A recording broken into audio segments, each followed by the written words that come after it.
Hi class, let's practice simplifying a radical expression. In our first step, let's go ahead and split the radical with the numerator and the denominator, like so.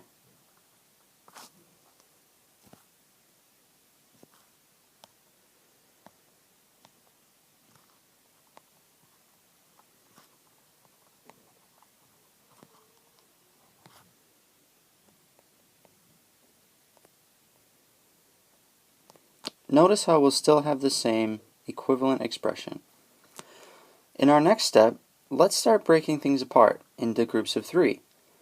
First, let's focus on the variables.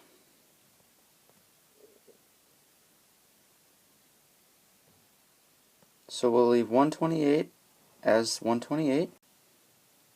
X squared will stay x squared. And y to the 5th we can write as y to the 3rd times y squared. In our denominator, we can write x to the 4th as x to the 3rd times x. And then we can break z to the 7th into 2 groups of 3. Z to the 3rd times z to the 3rd.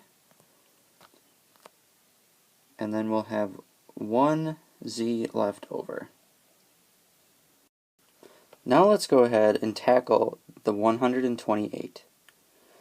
Think about how we can factor that into groups of 3.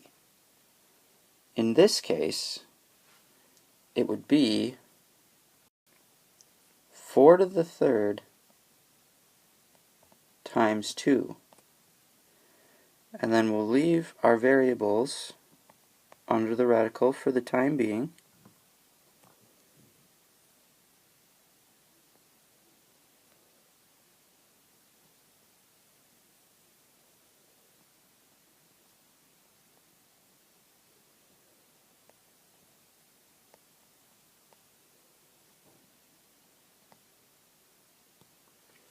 And now we can work on eliminating anything to the 3rd power that's underneath the radical.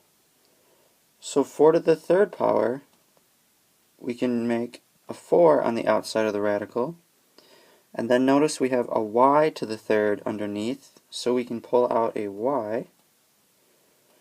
And then underneath the radical, we'll still be left with a 2, an x squared, and a y squared.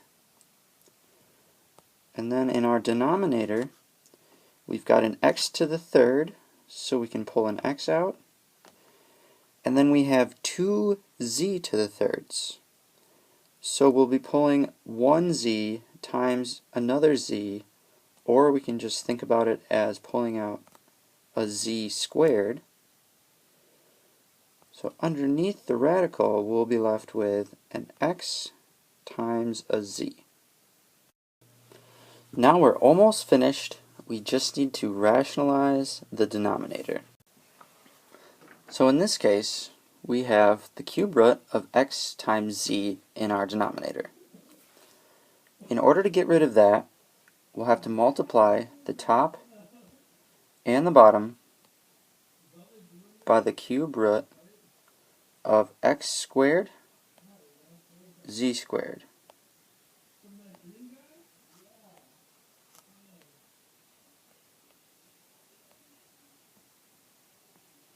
And that is because in the denominator, if we multiply x squared times x, we'll get x cubed, and when you take the cube root of that, you'll be left with an x. So, taking this a step farther, we will have 4y. Underneath our radical in the numerator, we'll have a 2. X squared times x squared is x to the 4th, but let's keep that in groups of 3, so x to the 3rd times an x. Then we will have a y squared, and we'll have a z squared. In our denominator, we will have x times z squared. Underneath the radical, we'll have x cubed times z cubed. Now to finish it out, let's just finish simplifying as far as we can go.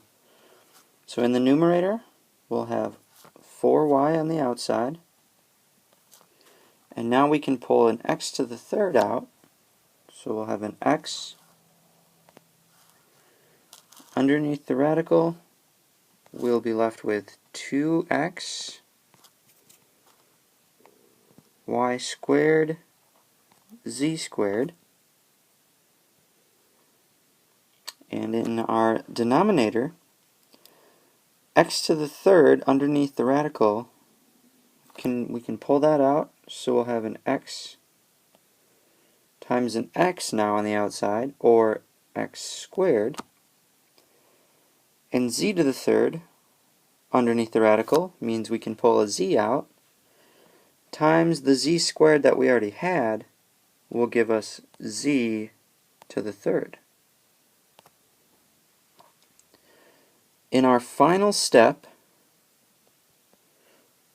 notice that we have an x in the numerator outside of the radical, and we have an x squared in the denominator. This means that we'll be able to do our subtraction rule of exponents. So if you think about